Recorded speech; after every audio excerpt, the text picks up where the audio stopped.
तो राम राम सा खम्मा गणित स्वागत है आप सभी का शिवराज क्लासेस पर। संघर्ष अभी जारी है, सपने होंगे सच। जी हाँ दोस्तों, आपने सही सुना कि आपके सपने होंगे सच। दोस्तों, जो बीएसटीसी और पीटीटी की जो एक्सप्रेस है दोस्तों, वो निकल चुकी है। अब जिसको बैठना हो बैठ सकते हैं। उसके अंदर बीएसटीसी और पीटीटी ये बीएसटीसी और पीटीटी की 2022 एक्सप्रेस निकल चुकी है। ठीक है, तो आज अपनी क्लास होने वाली है शिक्षण अभिरुचि की पहली क्लास है। जिसको भी जो भी भाई बहन अभी तक इस एक्सप्रेस में नहीं बैठे हैं बीएसटीसी और पीटीटी के, उसको शेयर कर दीजिए ताकि वो बैठ सके, उसका कुछ फायदा हो सके। ठीक है, शिक्षण अभिरुचि पढ़ने वाले दोस्तों, आज हम पढ़ेंगे जादू तरीके से, आपको बहुत अच्छे से समझ में आ जाएगा। ठीक है, पूरी क्लास है वो आपकी इस वीडियो में मैं आपको याद करवा दूंगा। दोस्तों, संप्रेषण टॉपिक है हमारा। संप्रेषण संप्रेषण यानी बातचीत करना, कम्युनिकेशन क्या होता है उसके बारे में हम देखने वाले हैं। ठीक है, तो दोस्तों, शिक्षण अभिरुचि है, इसके बारे में थोड़ी सी बातचीत कर लेते हैं कि शिक्षण अभिरुचि क्या टॉपिक है हमारा, कितने नंबर का आने वाला है, कैसे है। ठीक है, तो शिक्षण अभिरुचि में हमारे 6 से 7 टॉपिक है दोस्तों। ठीक है, शिक्षण अभिरुचि में 6 से 7 टॉपिक है। इसकी मैं लगभग 8 क्लासें लेकर आऊंगा दोस्तों आपके सामने। 8 क्लासें लेकर आऊंगा। ठीक है, संप्रेषण की शिक्षण अभिरुचि की।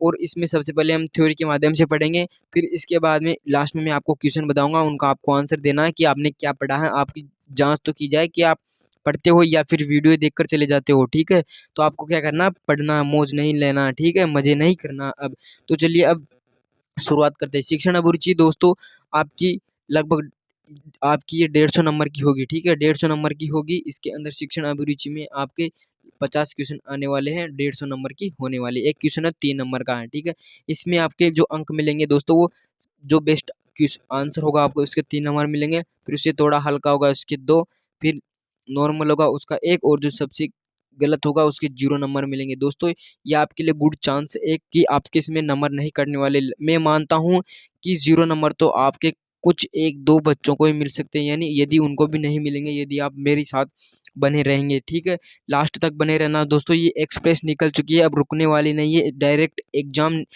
खत्म होने के बाद ही रुकेगी। ठीक है दोस्तों, तो आपको एग्जाम तक इस एक्सप्रेस में बैठे रहना है। ठीक है, इन नॉन स्टॉप बस चालू हो गई है आपके लिए शिक्षण अभिरुचि की और अन्य एग्जामों की भी। ठीक है, तो चलिए अब शुरू करते हैं आपकी अपनी क्लास है संप्रेषण। संप्रेषण यानी कम्युनिकेशन देखने वाले हैं। ठीक है, तो चलिए शुरू करते हैं।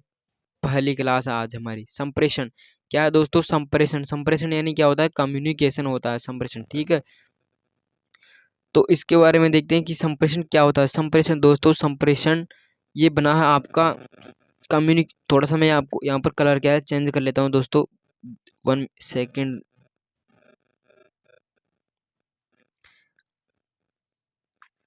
ये सही रहने वाला है क्या दोस्तों? क्या, ठीक है, चलो अब आ गया, सही आया। तो चलिए दोस्तों अब देखते हैं संप्रेषण। संप्रेषण या कम्युनिकेशन। ठीक है दोस्तों, संप्रेषण या कम्युनिकेशन लैटिन शब्द कम्युनिस्ट से बना है दोस्तों। जो संप्रेषण शब्द है दोस्तों, ठीक है, ये संप्रेषण शब्द है, ये अंग्रेजी भाषा के कम्युनिस्ट कम्युनिस्ट है, और लैटिन शब्द कम्युनिस्ट से बना है। ठीक है, कम्युनिकेशन है शब्द, वो लैटिन भाषा के कम्युनिस्ट शब्द से बना है। ठीक है, जिसका अर्थ होता है सामान्यता। क्या होता है? सामान्यता। संप्रेषण वह प्रक्रिया है जिसमें व्यक्ति परस्पर सामान्य समझ के माध्यम से सूचना या विचारों का आदान प्रदान करता है। यानी एक व्यक्ति है, वो दूसरे व्यक्ति को अपनी सोच या समझ के माध्यम से, यानी जैसे ये व्यक्ति है और एक ये व्यक्ति है। ठीक है, तो जो ये व्यक्ति है, इस व्यक्ति को अपनी सोच समझ के माध्यम से कुछ बातचीत कर रहा है, यानी अपने विचार हैं, उसकी भावनाएं उनको इस व्यक्ति तक पहुंचा रहा है, और इसके ये व्यक्ति इस तक पहुंचा रहा है, और इसके यदि समझ में आ रहा है, ठीक है, किसके, इस व्यक्ति के समझ में आ रहा है, तो उसे संप्रेषण कहते हैं, और समझ में नहीं आएगा तो संप्रेषण नहीं होगा। ठीक है, तो अब देखते हैं आगे की। अर्थात वह प्रक्रिया जिसमें एक व्यक्ति दूसरे व्यक्ति तक संदेश पहुंचाता है। ठीक है, यानी बातचीत करने का ढंग ही संप्रेषण कहलाता है दोस्तों। ठीक है, जहां पर भी संप्रेषण आए वहां पर आपको क्या करना है, बातचीत करना। ठीक है, तो संप्रेषण किसे कहते हैं कि वह प्रक्रिया जिसमें एक व्यक्ति दूसरे व्यक्ति तक संदेश पहुंचाता है, और उस दूसरे व्यक्ति को दोस्तों, उसे दूसरे व्यक्ति को समझ में आना चाहिए। ठीक है, उसके समझ में आ रहा है या नहीं आ रहा, उसे संप्रेषण कहते हैं। यदि समझ में आ रहा तो संप्रेषण कहलाएगा, और नहीं आ रहा तो संप्रेषण नहीं कहलाएगा। ठीक है दोस्तों, समझ में आ रहा हो तो एक बार लाइक कर दीजिए और शेयर कर दीजिए। ठीक है, और चैनल को सब्सक्राइब कर लीजिए ताकि आपको प्रत्येक क्लास का नोटिफिकेशन मिल सके। ठीक है, तो चलिए अब देखते हैं आगे कि नोट लगाकर लिखना दोस्तों, इंपॉर्टेंट बात है कि संप्रेषण में एक व्यक्ति है वो दूसरे व्यक्ति को संदेश देना चाहता है। एक व्यक्ति है वो दूसरे व्यक्ति को संदेश देना चाहता है, ठीक है, संदेश देना चाहता है एक व्यक्ति।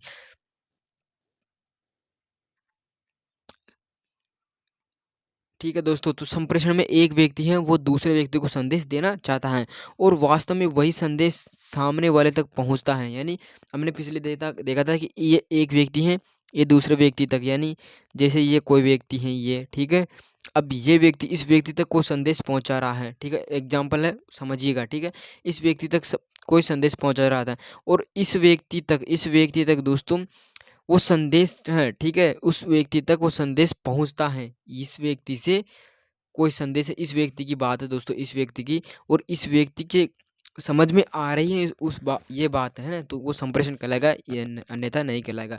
यानी कि संप्रेषण में परस्पर दोनों व्यक्तियों को एक दूसरे के विचार, यानी दोनों व्यक्तियों को एक दूसरे के विचार समझ में आने चाहिए कि बोल क्या रहा है और सुन क्या रहा है, ठीक है, दोनों को आपस में समझ में आने चाहिए, तभी संप्रेषण कहलाएगा। जैसे मैं आपको उदाहरण दे रहा हूँ एक, ठीक है, यहाँ पर एग्जाम्पल ले लेते हैं हम। जैसे ये कोई गाँव है दोस्तों, ये गाँव है, ठीक है, और इस गाँव से सड़क जा रही है और इस सड़क के किनारे यहाँ पर क्या है, पुलिस स्टेशन है। क्या है यहाँ पर है पुलिस स्टेशन है, ठीक है, यहाँ पर एक पुलिस स्टेशन है और ये गाँव है। इस गाँव में क्या आ गए दोस्तों, चोर आ गए, इस गाँव में चोर आ गए कुछ, ठीक है, और जो इस चोर आ गए तो गाँव वालों को पता चला और गाँव वाले इस चोर के पीछे भागे, ठीक है, किसके पीछे भागे, इस चोर के पीछे भागे। तो ये चोर है दोस्तों, इस सड़क पर आ गया और इस सड़क पर जा रहा था, इस पुलिस स्टेशन से जा रहा था, पुलिस स्टेशन से गुजर होकर जा रहा था। तो गाँव वालों ने कहा, एक यहाँ पर क्या था, पुलिस वाला था, उस पुलिस वाले को गाँव वालों ने कहा कि रोको, कि रोको मत जाने दो। उदाहरण है दोस्तों ये, कि रोको मत जाने दो, कि ये चोर आ रहा है, इसको रोको, आप इसको पकड़ो, इसको जाने मत दो, ठीक है। गाँव वाले तो ये कह रहे थे, लेकिन दुर्भाग्यवश क्या है कि जो पुलिस वाला था वो क्या सुना कि रोको मत जाने दो, कि ये जो व्यक्ति आ रहा है, चोर आ रहा है, इसको रोकना नहीं है, इसको जाने देना। पुलिस वाला तो ऐसे सुना, लेकिन गांव वालों ने कहा दोस्तों कि रोको मत जाने दो। गांव वाले तो ऐसे कह रहे हैं कि इसको पकड़ो, रोको, इसको जाने नहीं देना है आपको, ठीक है। लेकिन जो पुलिस वाला था दोस्तों, उसने कुछ और ही सुन लिया कि रोको मत जाने दो, रोको मत जाने दो। तो ये दोस्तों यहाँ पर संप्रेषण नहीं होगा, ठीक है, यहाँ पर संप्रेषण यानी पुलिस वाले ने कुछ अच्छे से सुना नहीं, गाँव वालों ने तो अच्छे कहा, लेकिन पुलिस वाला दूर होने के कारण अच्छे से समझ नहीं पाया, ठीक है। तो यहाँ पर क्या संप्रेषण होगा या नहीं होगा, आपको कमेंट करके बताना है, ठीक है। तो चलिए अब आगे देखते हैं कि अतः वास्तव में सूचना या संदेश के साथ जुड़े उससे अर्थ भावनाएं तथ्य, सूचना या संदेश के साथ जुड़े उससे अर्थ भावनाएं तथ्य तथ्य, ठीक है, इच्छा आकांक्षा विचार आचरण एवं हाव भाव आदि भी दूसरी ओर उस रूप में पहुंचता है जिस रूप में भेजा गया है, तो संप्रेषण कहलाता है। यानी इसका मतलब ये है दोस्तों कि ये कोई व्यक्ति है, जैसे मान लीजिए इस व्यक्ति का नाम है राम, ठीक है, और एक है यहाँ पर ये है सीता, ठीक है। जो राम अपने विचार है दोस्तों, क्या राम अपने विचार को किससे बोल रहा है, सीता से बोल रहा है, ठीक है, राम अपने कुछ विचार उसको सीता से बोल रहा है। यदि सीता के वो विचार समझ में आ रहे हैं, उसी अर्थ या भाव में, जिस भाव में राम कहना चाहता है, उसी अर्थ या भाव में सीता के समझ में आ रहे हैं, सीता को सुन रहे हैं, सीता सुन रही है, ठीक है, तो उसे संप्रेषण कहेंगे, अन्यथा वो संप्रेषण नहीं कहलाएगा, ठीक है। का मतलब यही था। इसके बाद में अब देखते हैं, नेक्स्ट देखते हैं दोस्तों कि एक वैज्ञानिक हुए दोस्तों हमारे यहाँ पर, एक वैज्ञानिक है एडरसन, ठीक है, कौन है, एडरसन। एडरसन के अनुसार संप्रेषण एक गत्यात्मक प्रक्रिया है। दोस्तों ये इंपॉर्टेंट बात है, यहाँ पर बहुत इंपॉर्टेंट बात है, क्वेश्चन आ सकता है आपके, ठीक है, बीएसटीसी 2022 में, कि एडरसन के अनुसार संप्रेषण क्या है, ऐसे पूछेगा आपको कि संप्रेषण क्या है, एक गत्यात्मक प्रक्रिया है, द्विगत्यात्मक प्रक्रिया है, या त्रिगत्यात्मक प्रक्रिया है, या नन ऑफ देन, या फिर सभी। तो आपको ऑप्शन में आंसर क्या लगाना है, एक गत्यात्मक प्रक्रिया है, क्या है, संप्रेषण, ठीक है।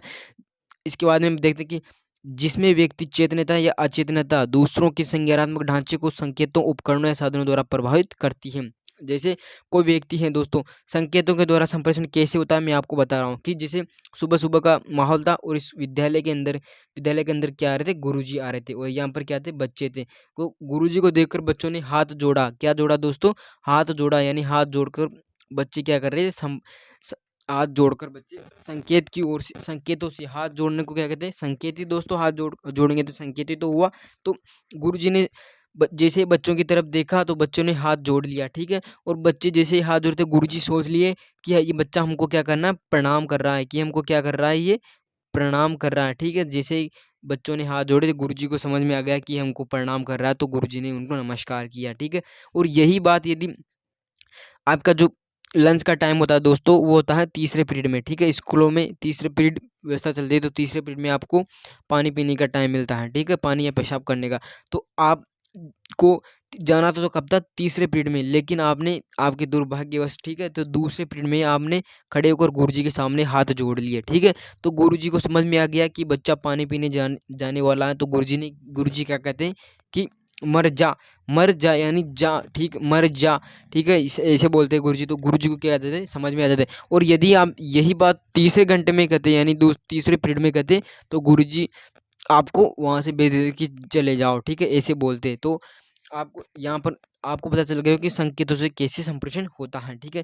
इसके बाद में उपकरणों के द्वारा दोस्तों, उपकरणों या साधनों के द्वारा मैं आपको बता रहा हूँ कि जैसे घर की घंटी है दोस्तों, घर की घंटी, आपका मित्र आपके घर आता है और वो बाहर लगी हुई है, आपके बाहर क्या लगी हुई है, घंटी लगी है, तो उस घंटी को बजाता है। तो आपको पता चलता है दोस्तों कि कोई बाहर आया, कोई बाहर है और वो अंदर आना चाहता है, इसलिए घंटी बजा बजा रहा है, ठीक है। तो आप वहाँ से उठकर बाहर आते हो और दरवाज़ा खोलते हो, तो वहाँ पर कोई व्यक्ति आपको मिलता है, ठीक है। तो इसे साधनों या उपकरणों के द्वारा भी संप्रेषण होता है, ठीक है। इसके बाद में अब देखते हैं कि संप्रेषण एक गत्यात्मक उद्देश्यपूर्ण द्विध्रुवीय प्रक्रिया है, ठीक है। द्विध्रुवीय प्रक्रिया यानी संप्रेषण हमेशा दोस्तों दो व्यक्तियों के मध्य ही होता है, एक व्यक्ति के मध्य कभी भी नहीं होगा, ठीक है।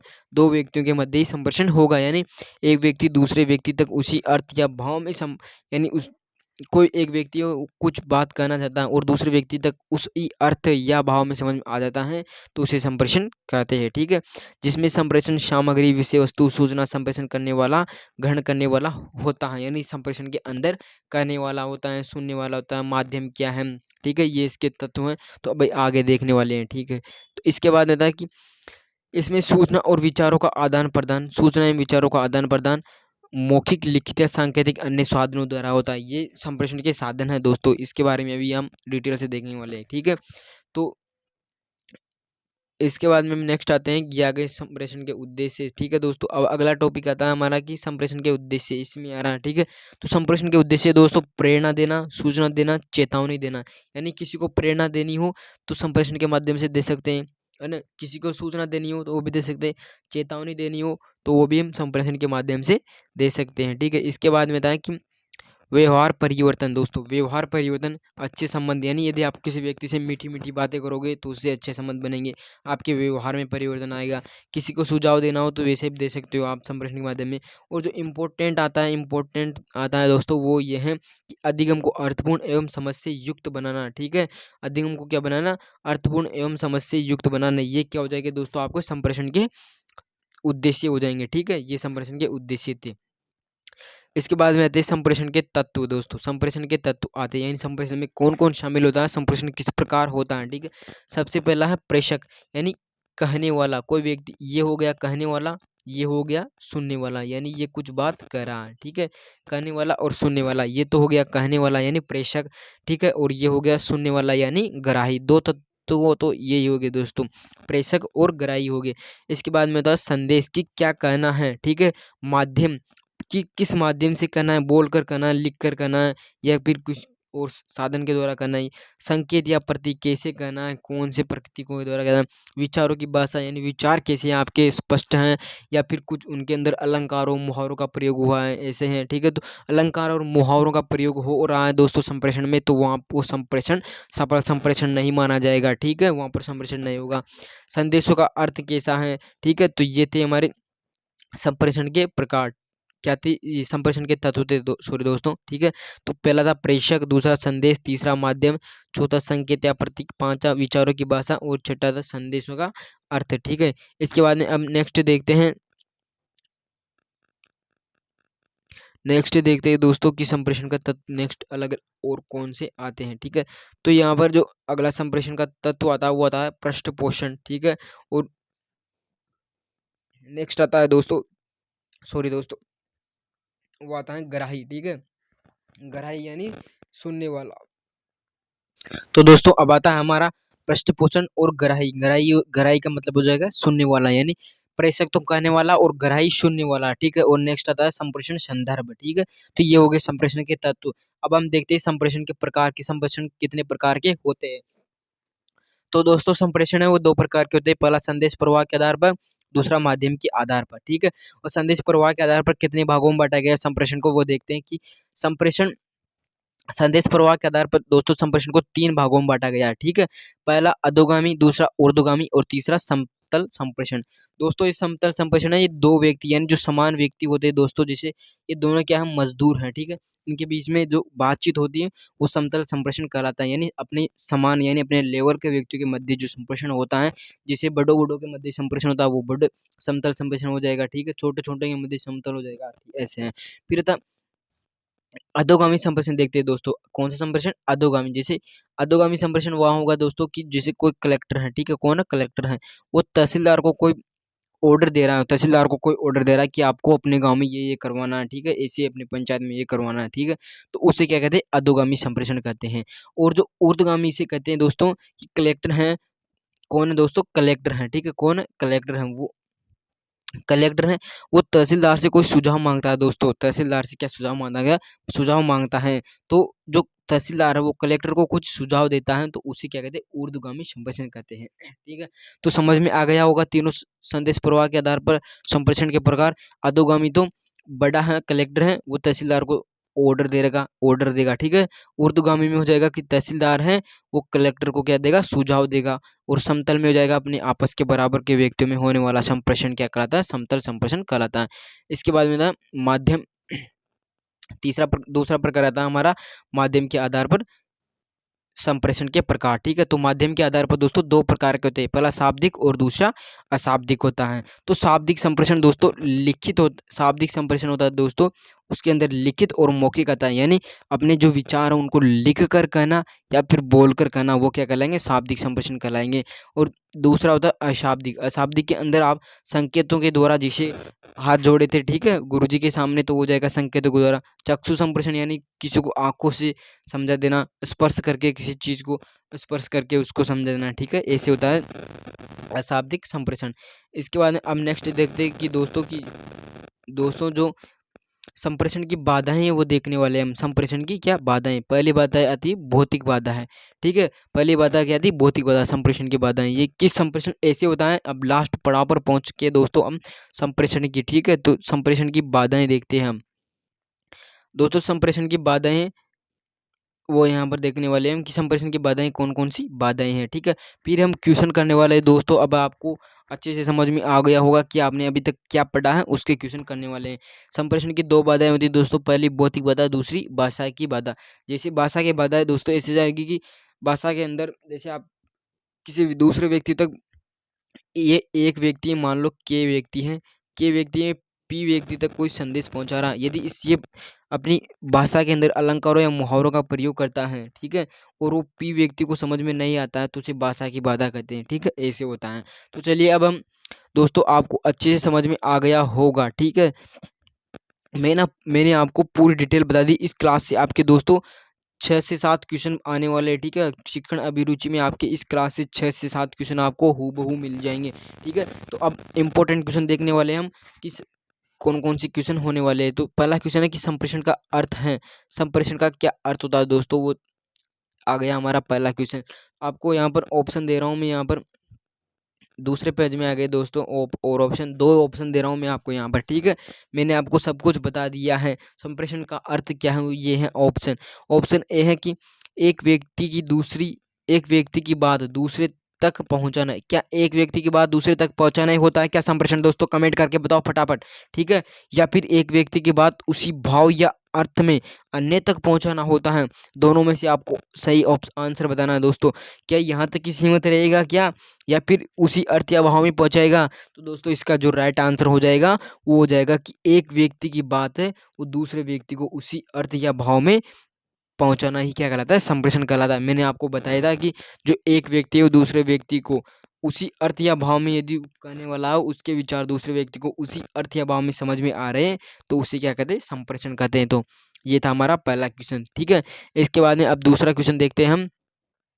दूसरा क्वेश्चन हो जाएगा दोस्तों हमारा कि कक्षा में संप्रेषण के प्रमुख घटक होते हैं। कक्षा के अंदर संप्रेषण के घटक कौन कौन से थे दोस्तों, आपको विद्यालय में कक्षा के अंदर देखना हो दोस्तों, ठीक। कक्षा के अंदर कौन कौन होते हैं, यानी क्या संप्रेषण दोस्तों कक्षा के अंदर निश्चित नहीं होता, क्या कक्षा में संप्रेषण नहीं होता दोस्तों, या फिर सहायक सामग्री सामग्री के अंदर संप्रेषण होता है, या फिर परिस्थितियों के अनुसार होता है, या फिर शिक्षक और छात्रों के बीच संप्रेषण होता है।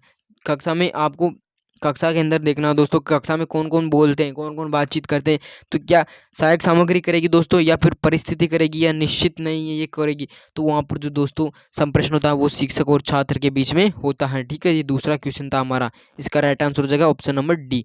इसके बाद में अब तीसरा क्वेश्चन देखते हैं दोस्तों हम।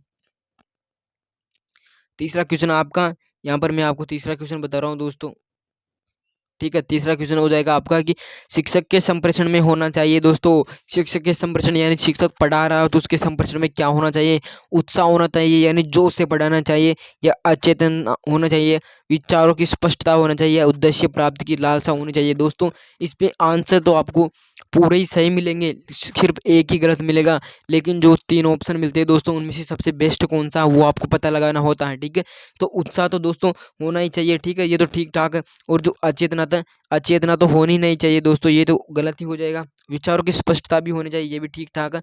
लेकिन जो इम्पोर्टेंट आंसर होगा आपका सही वो होगा उद्देश्य प्राप्ति की लालसा, यानी जो आपका क्या उद्देश्य है, शिक्षक का क्या उद्देश्य है, बच्चों को पास करवाना, बच्चों को ऊंचे अवसर पर पहुंचाना, ठीक है, बच्चों को अवसर लाभ कराना, उनको बहुत लाभ देना, ठीक है, वो होता है बच्चों शिक्षक का उद्देश्य, यानी उसके लक्ष्य तक पहुंचाना वही शिक्षक का उद्देश्य होता है, ठीक है, बच्चे का सर्वांगीण विकास करना।